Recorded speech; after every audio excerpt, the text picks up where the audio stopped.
በስመ አብ ወወልድ ወመንፈስ ቅዱስ አሐዱ አምላክ አሜን። መጽሐፍ ስንክሳር ዘወርኃ የካቲት ዕለት 10 የካቲት። በዛ ዕለት እዚኣ መዘከርታ ባስልዮስ፣ ቴዎዶስዮስ፣ ቲሞቴዎስ ናይ ሃገረ እስክንድርያ ሰማዕታት እያ።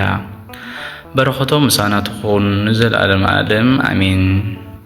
ሰላም እብል ለባስልዮስ ብፁዕ ወቴዎዶስዮስ ካልእ ወቲሞቴዎስ ሳልስ ቁኑተ ኃይል ወፅን ውስተ ቤተ መርዓ አምሳለ እሱራን ሰብ ዘተጸዋዕክሙ ህቡረ ለስም ሰላም እብል ባስልዮስ ብፁዕ ነቴዎዶስዮስ እውን ካልኣይ ቲሞቴዎስ ከዓ ሳልሳይ ቁኑት ኃይልን ቁኑዕ ናብ ቤት መርዓ በአምሳለ ዕዱማት ሰብ ዘጸዋዕኹም ኣሕቢርኩም ንስም። በዛ ዕለት እዚኣ ብፁዕ ጴጥሮስ ናይ እስክንድርያ ሊቀ ጳጳሳት ዓረፈ። ንሱ ቁፅሩ ካብቶም 24 ኣቦ ሊቃነ ጳጳሳት እዩ።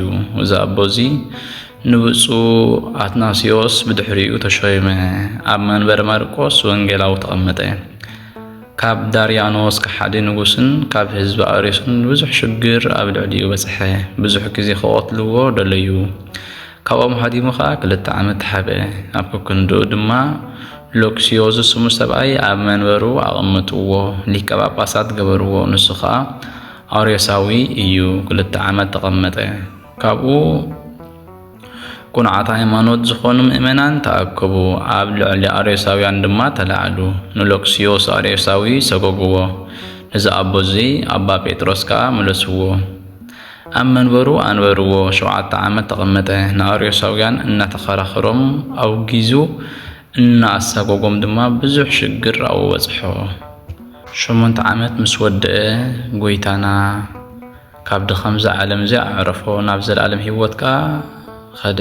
በረኸቱ ምሳና ትኹን ንዘለዓለም ዓለም አሜን። ሰላም ለጴጥሮስ በመንበረ ማርቆስ ዘነበረ እምነ አትናስዮስ ድህረ አርዮሳውያን ለወልድ ዘሰመይዎ ፍጡረ በመዋዕሊሁ ተአጊሶ ምንዳቤ ወጻይረ ውስተ ዘለዓለም ዕረፍት ፍለሰ ወሆረ። ሰላም ለጴጥሮስ ኣብ መንበረ ማርቆስ ዝነበረ ካብ አትናስዮስ ድሕሪኡ ካብ አርዮሳውያን ወልድ ሰመይዎ ፍጡር ብዘመኑ ተዓጊሱ ኩሉ ሽግር ዝመረረ ናይ ዘለዓለም ዕረፍቲ ገዓዘ ከደ።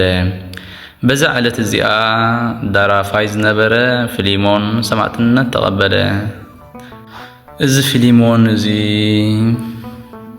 ንኣርያኖስ ገዛኢ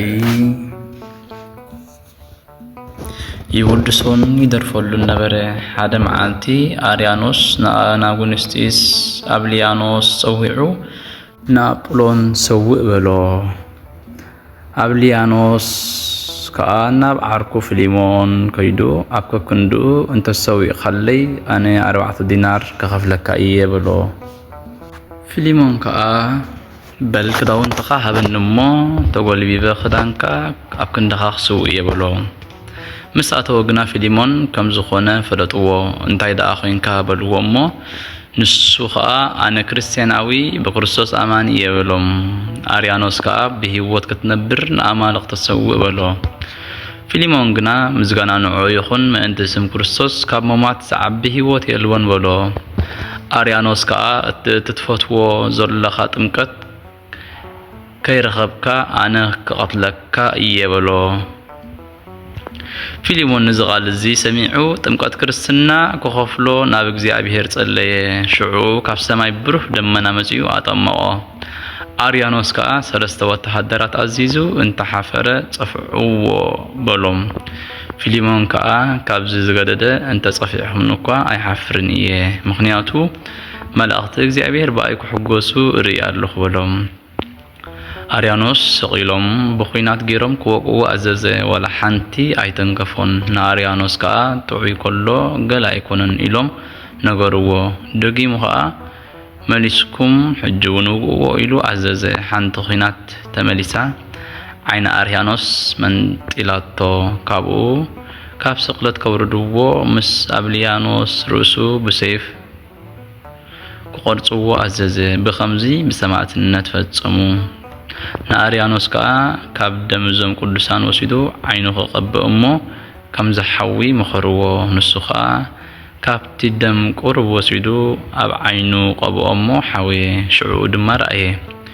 ብጎይታና ብኢየሱስ ክርስቶስ ከዓ ኣመነ። ምስጋና ንዑ ይኹን شعوء نخلهم أسرات فتحهم نرأسه بإيد ديوكليتيانوس سمعتنا تقبله نايزم قدسان برخت مسانا تخون نزل عالم آمين. سلام لك مع أنزر فيليمون زفتسم كسمع دهر أسقالان انزل تبل أنت قدم مكونن ألبو هاي وبمويات أوت منون كمويت بكريستوس مدهن سلام نعاخا حمين درفاي فيليمون سمعتنا زفتسمك دحري أسقالان كمز إنابلكا نسخها أبقدم مكونن هيوت يدن بمسوات أوت منون نعوق كمومات نخريستوس مدهن بزعلة الزئاء نعبا كفل مريم لصقابا نعبا قبر مرعوي زاد قم ذكرتهم إياه برغتهم سنة تخون نزل عالم آمين.